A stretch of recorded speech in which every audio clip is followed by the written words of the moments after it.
Have you ever heard of the man behind one of the world's most successful fashion retailers, Zara? Meet Amancio Ortega, a Spanish business magnate and founder of Inditex, a global fashion powerhouse with over 7,000 stores worldwide. Ortega's unique approach to fashion, paired with his commitment to quality and sustainability, has made him one of the most influential figures in the industry today. His inspiring rags to riches story has motivated countless entrepreneurs across the globe. But what exactly makes Amancio Ortega different from other business moguls? And how did he build such a massive empire from the ground up? Our story starts in Spain in the 1930s. Amancio Ortega was born on March 28, 1936, in a small village called Bustongo de Arbas in northern Spain. He was the youngest of 4 siblings, and his family struggled financially. His father worked at the local railway, while his mother earned a living as a housemaid. At just 14, Amancio had to leave school to support his family. He began working as a shop assistant at a local company called Gala, where he learned how to handcraft clothes. In his free time, Amancio loved to ride his bicycle around town. It was during one of these rides that a brilliant business idea sparked in his mind. He realized early on that success came from giving people what they wanted. By age 16, he was already thinking about customer demand and how to meet it effectively. He found an opportunity to put his idea into action in Galicia, Spain, where he organized local women into sewing cooperatives. After gaining around a decade of experience running these cooperatives, Amancio launched his first company. Using the affordable local workforce he built through the cooperatives, he was able to offer fast clothing production. He made it a family venture. His brother Antonio handled business operations, his sister Josefa took care of bookkeeping, and his partner, later wife, Rosalia Mera, joined as a key collaborator. Amancio began expanding his operations to serve clients across Spain. At the time, he was only a supplier. He didn't have a brand of his own yet. Keep in mind, Spain was still under the rule of Francisco Franco, a nationalist general who took control after the Civil War. The political climate was tense, dress codes were strict, and most women weren't in the workforce. That meant many of his clients had little money to spend on clothing. Due to these challenges, Amancio was cautious about launching his own label. But in the 1970s, things began to shift. Franco passed away in 1975, and with him, the era of authoritarian Spain ended. The country entered a period of rapid social and economic change, a time known as the Spanish Miracle. Amancio saw this as his chance to launch a fashion brand. Initially, he wanted to name the store Zorba after his wife's favorite film, Zorba the Greek. But when he learned that a local bar already used the name, he reused the letter molds he had bought. And that's how the brand Zara was born. Within 15 years, Zara had expanded to several cities across Spain. In 1988, Amancio opened the first Zara store in Portugal, where labor was cheaper than in Spain. Through the 1990s, Zara grew steadily and began expanding globally, with Inditex developing new retail brands. By the year 2000, Inditex included Pull&Bear, Massimo Dutti, Stradivarius, Bershka, and Oysho, operating in over 30 international markets. What truly set Zara apart was Amancio's approach to fashion. Most retailers followed seasonal collections with large production runs and steep discounts on unsold items. Zara took a different route.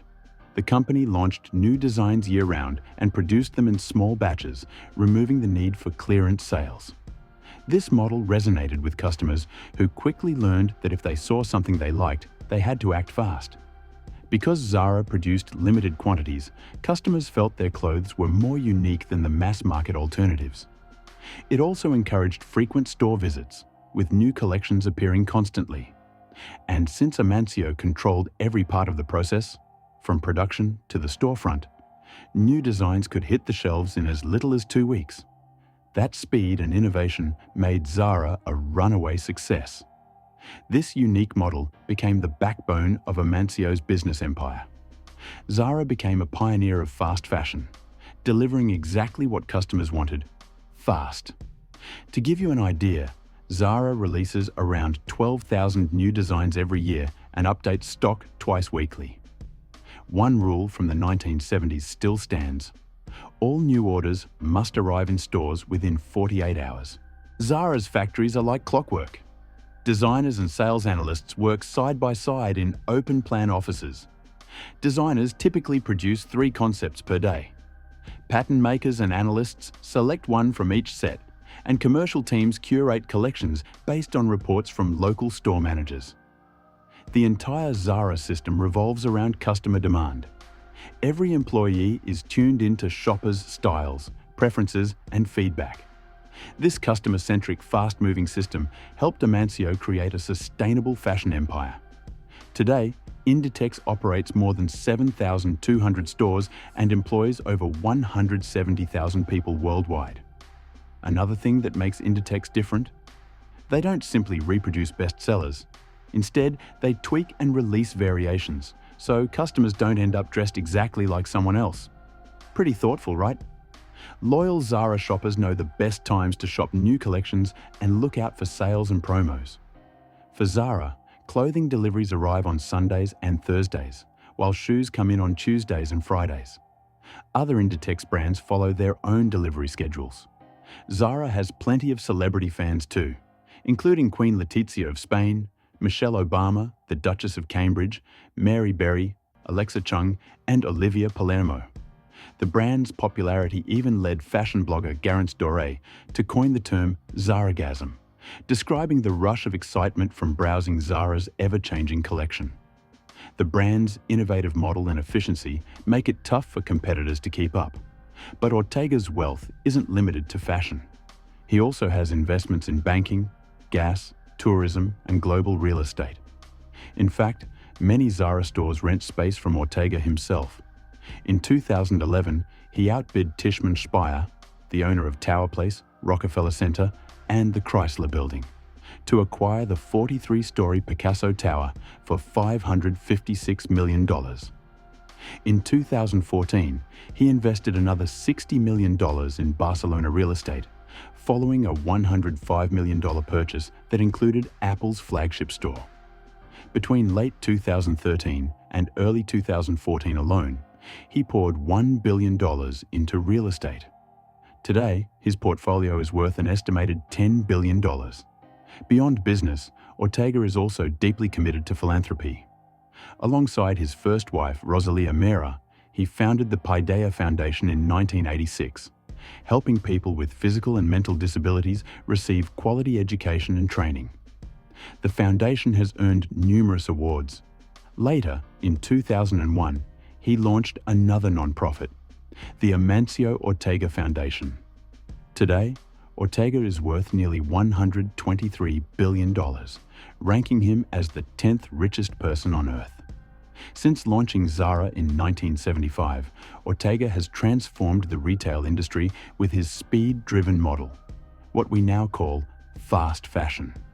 While competitors may take months to roll out a new design, Zara can do it in weeks. In annual reports, Ortega always highlights the importance of customers. They are the heart of the business.